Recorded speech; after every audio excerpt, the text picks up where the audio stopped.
Nedávno zomrel Henry Kissinger, jeden z najvplyvnejších osobností sveta.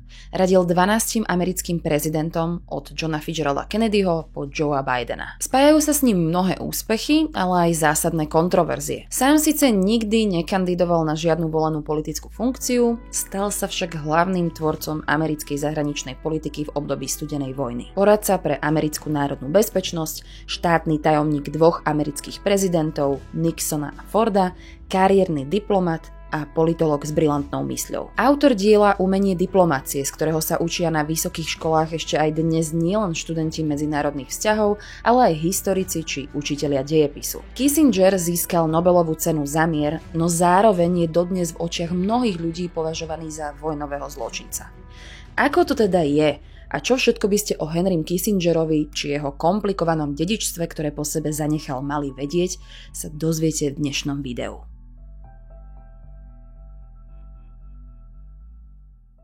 Raný život a dospievanie mu poznačili búrlivé udalosti 20. storočia. Celým menom Heinz Alfred Kissinger sa narodil 27. maja 1923 v bavorskom meste Fürth. A teda vo vtedajšej Weimarskej republike, demokratickom režime medzivojnového Nemecka. A to presne v časoch, kedy povojnová hyperinflácia v Nemecku dosahovala vrchol. Mesto Fürth je v súčasnosti prakticky zrastené s Norimbergom a v 20. rokoch 20. storočia tu žila veľká židovská komunita.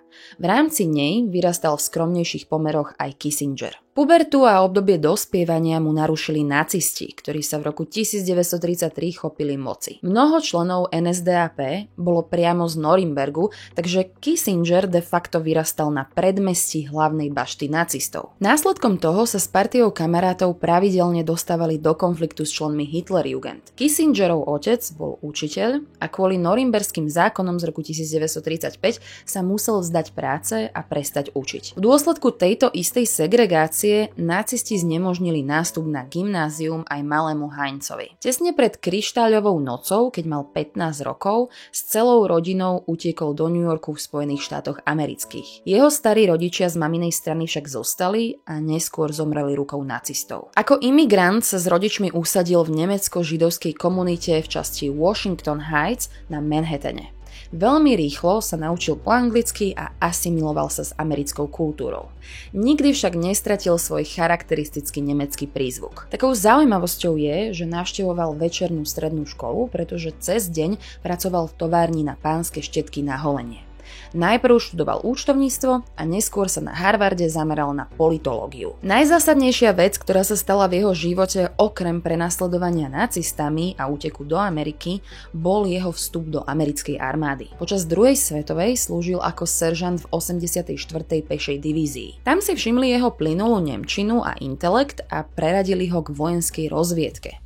Americká armáda zúfalo potrebovala mať vo svojich radoch aj ľudí, ktorí hovoria jazykom danej krajiny a území, ktoré obsadzovali. Po vylodení v Normandii bol Kissinger zodpovedný za spoluprácu s niektorými z najvyšších úrovní americkej armády pri správe území. V Hanoveri dostal poverenie vypátrať dôstojníkov gestapa, stal pri oslobodzovaní koncentračného tábora Hanauer-Alem a vypracoval komplexný zoznam všetkých členov gestapa v okrese Bergstraße. V júni 1945 sa tam stal aj veliteľom oddelenia kontrarozviedky a priamym zodpovedným za denacifikáciu celého okresu. Vojenská služba u neho ešte viac podnietila záujem o medzinárodné záležitosti a geopolitiku. Toto všetko mu postupne otváralo dvere aj do sveta politiky a zabezpečovalo mu to prvé kontakty s vyššie postavenými osobnosťami. V armáde mal množstvo patrónov, ktorí mu písali odporúčania kvôli jeho skúsenostiam a poznatkom. Kissinger svoj sociálny kapitál potom ďalej investoval do toho, aby sa dostal na Harvard. Mnohé univerzity v tom čase otvárali špeciálny ročník pre vojnových veteránov a aj Harvard v roku 1946. Kissinger na to, aby sa tam mohol zapísať a študovať, využil tzv. GI Bill. Federálny zákon, ktorý pomáhal veteránom druhej svetovej vojny formou rôznych výhod, alebo lepšie povedané grantmi.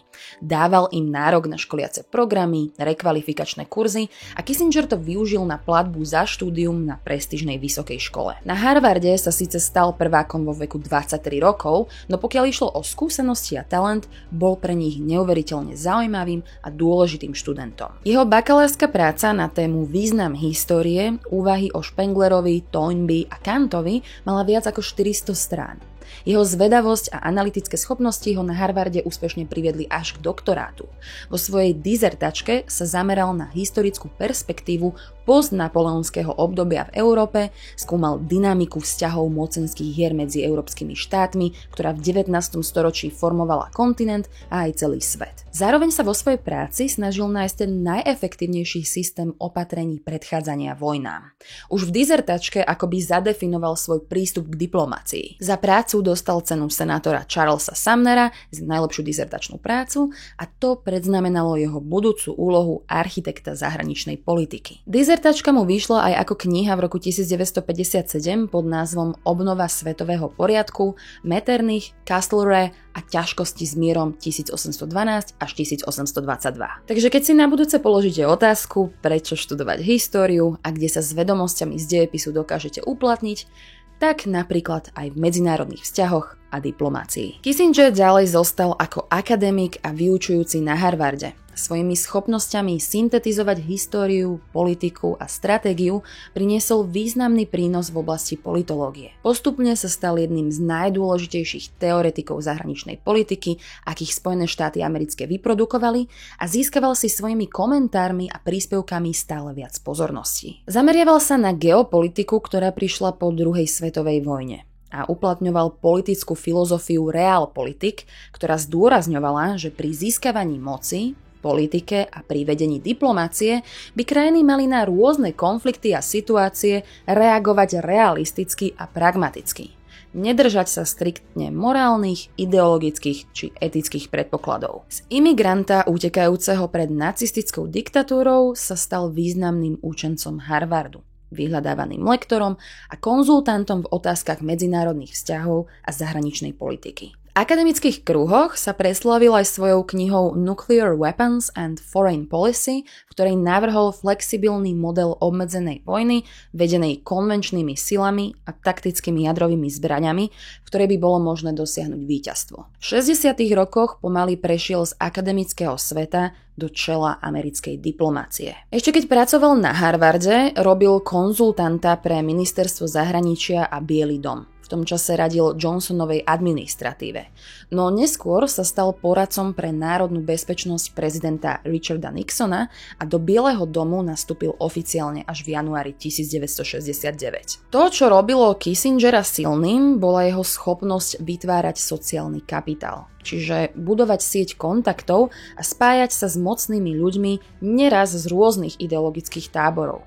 Svedčí o tom aj to, že radil a slúžil demokratom a aj republikánom. Aj napriek tomu, že mal o Nixonovi nízku mienku a verejne hovoril o jeho plitkosti a nebezpečnom chápaní zahraničnej politiky, pomohol mu vydlážiť cestu k získaniu prezidentského úradu. Bol ochotný zájsť až tak ďaleko, že pracoval pre kandidáta, ktorého v podstate nemal rád, no keď videl príležitosť, že by mohol vyhrať, išlo u ňo všetko bokom. Aj to môže pre niektorých ľudí vypovedať niečo o jeho charakterovej výbave, ale zároveň aj o jeho ultrarealistickom pohľade na svet. Keď ho Nixon vymenoval za poradcu pre národnú bezpečnosť, získal bezprecedentnú úroveň moci a začal realizovať svoju predstavu americkej národnej bezpečnosti v globálnom meritku. Neskôr sa stal aj ministrom zahraničných vecí a keď Nixon odstúpil, zostal na svojom poste pod vedením prezidenta Geralda Forda. Najväčším zahranično-politickým procesom Kissingerovej kariéry bolo vyjednanie mierových dohôd, ktoré ukončili americkú účasť vo vojne vo Vietname. Jeho kritici však tvrdia, že tie isté dohody mohol uzavrieť aj oveľa skôr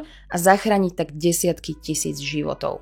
Totiž ešte počas vojny vo Vietname za Nixonovej administratívy sa udial jeden z najdrsnejších momentov, za ktoré sa Kissingerovi prisudzuje zodpovednosť a bol kvôli tomu aj obvinený z porušenia medzinárodného práva. V marci 1969 nariadil americkému letectvu, aby preletelo nad Kambodžou, neutrálnou krajinou, susedom Vietnamu, všade zhodili bomby. Toto tajné kobercové bombardovanie bolo nezákonným osobným rozhodnutím Nixona a Kissingera. Ich cieľom bolo eliminovať prokomunistické sily Vietkongu, ktoré operovali zo základní v Kambodži, a zničiť severovietnamské zásobovacie linky, ktoré sa tam nachádzali. No keďže ciele neboli americkému letectvu vopred známe, bombardovanie bolo nerozlišujúce a pod paľbu sa dostali aj civilisti. Pokyn znel zasiahnuť všetko, čo lieta alebo sa hýbe. Dôsledkom toho zahynulo najmenej 50 až 100 tisíc civilistov, zmizli celé dediny a 100 000 ľudí sa stali bezdomovcami. Mnohé z bomb, ktoré vtedy na územie Kambodže dopadli, zostali neodpálené a táto spustošená krajina si potom prešla aj občianskou vojnou a spolu s výbušninami či pozemnými minami, ktoré na území zostali, prispeli k destabilizácii tejto krajiny. Konflikty z minulosti Kambodžu prenasledujú až dodnes, aj keď na odmiňovaní sa intenzívne pracuje. Niektorí historici tvrdia, že tieto bombové útoky mali napokon iba malý vplyv na mierové rokovania a viedli iba k zbytočnej deštrukcii. Významným úspechom boli tajné rokovania so severovietnamskými predstaviteľmi, ktoré napokon v nasledujúcom roku viedli k parížskym mierovým dohodám. Henry Kissinger dostal za sprostredkovanie prímeria vo Vietname aj Nobelovú cenu za mier. Cena však mala trpkú príchuť. Dvaja členovia Nobelovho mierového výboru na protest odstúpili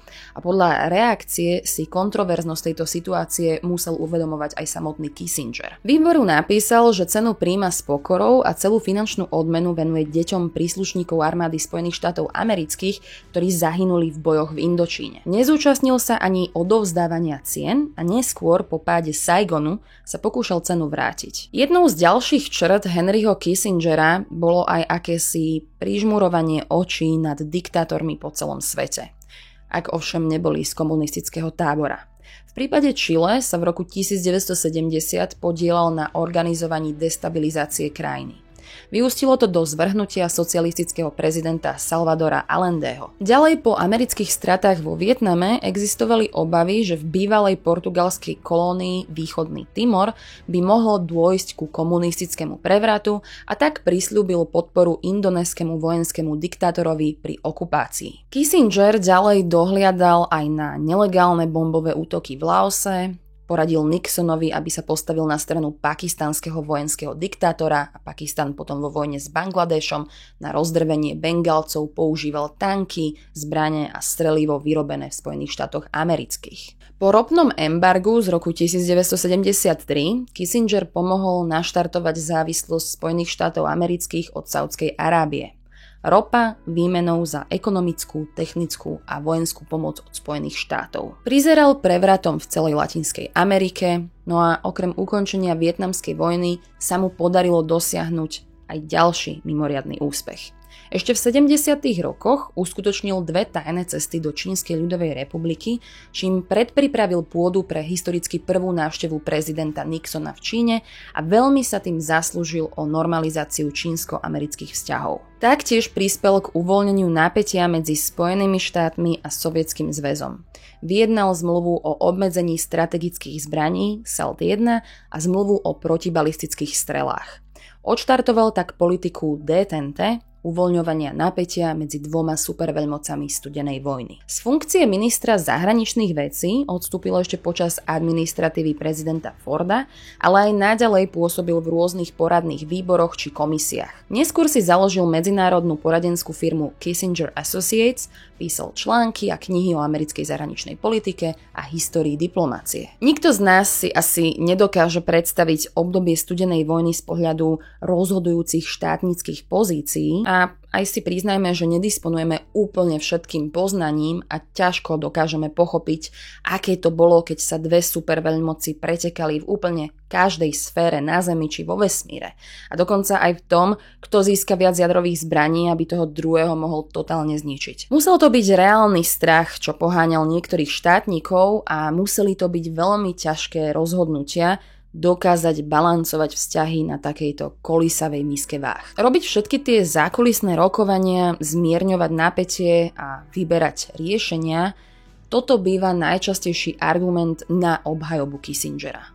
Musel robiť to, čo bolo potrebné, aby sa svet vyhol nukleárnemu konfliktu či prevzatiu moci komunistami v rôznych častiach sveta. Rozhodne bol dôležitý štátnik, ktorý vymýšľal a realizoval na prvý pohľad možno totálne nemožné rozhodnutia. Výrazne zlepšil vzťahy medzi dvoma hlavnými znepriateľnými tábormi studenej vojny. No rovnako netreba zabúdať, že pokiaľ išlo o strategické ťahy v geopolitike, nastala uňho morálna slepota a hodnoty išli bokom. Ak videl, že by niečo mohlo poslúžiť cieľom amerického národa a západného sveta, tak sa pozeral iba na čistý pragmatický kalkul. Pretvoril americkú diplomáciu tak, aby odrážala americké záujmy, pričom paradoxne neraz upustil od tých najdôležitejších amerických hodnôt v oblasti ľudských práv. Počas svojho života bol zodpovedným za niekoľko akcií, ktoré dodnes mnohí nazývajú vojnovými zločinmi. Iní zase Kissingera vidia ako geniálneho vodcu, ktorý pomohol Spojeným štátom americkým prejsť veľmi neistými časmi studenej vojny. Walter Isaacson v biografii Kissinger o ňom povedal ešte toto. K svojim protivníkom mal nutkavú príťažlivosť. Snažil sa nachádzať ich súhlas lichôtkami, presviečaním a pohrávaním sa s ostatnými. Obzvlášť mu vyhovovali rokovania s mocnými mužmi, ktorých myseľ vedel zaujať. Ako dieťa holokaustu a znalec štátnictva napoleonskej éry vycítil, že svet formovali veľkí muži a veľké sily. Vedel, že osobnosť a politiku nemožno nikdy úplne rozdeliť. Tajomstvo ako nástroj kontroly mu prišlo prirodzeným. Mal inštinktívny cit pre mocenské vzťahy a rovnováhy, psychologické či geostrategické. Zmienka o jeho mene vyvoláva ostré hádky. Iba málo diplomatov zostalo tak oslavovanými a zároveň osočovanými ako Henry Kissinger. Bol machiavelistický, pokiaľ išlo o menšie národy. Javí sa, že ich často považovali iba za pešiakov vo väčších bitkách veľmocenského súperenia. Avšak realisticky, pokiaľ ide o geopolitické analýzy a dosahovanie cieľov v neistých časoch. Málo postav z modernej americkej histórie zostalo tak relevantnými tak dlhú dobu ako Henry Kissinger. Až do 90-ky neustále prednášal, písal a pre svojich klientov robil geopolitické analýzy. Posledné 4 roky života investoval do otázok týkajúcich sa umelej inteligencie. Ponoril sa do tézy, v ktorej diskutoval o tom, ako by vývoj zbraní, riadených algoritmami a nie priamo ľuďmi, zmenili koncepciu zastrašovania. Posledná kniha Henryho Kissingera vyšla v roku 2022 a nesie názov Leadership: Six Studies in World Strategy. Z viacerých vyjadrení, ktoré v 21. storočí spravil, je jasné, že asi aj on sám si bol vedomý svojho sporného miesta vo svetovej histórii.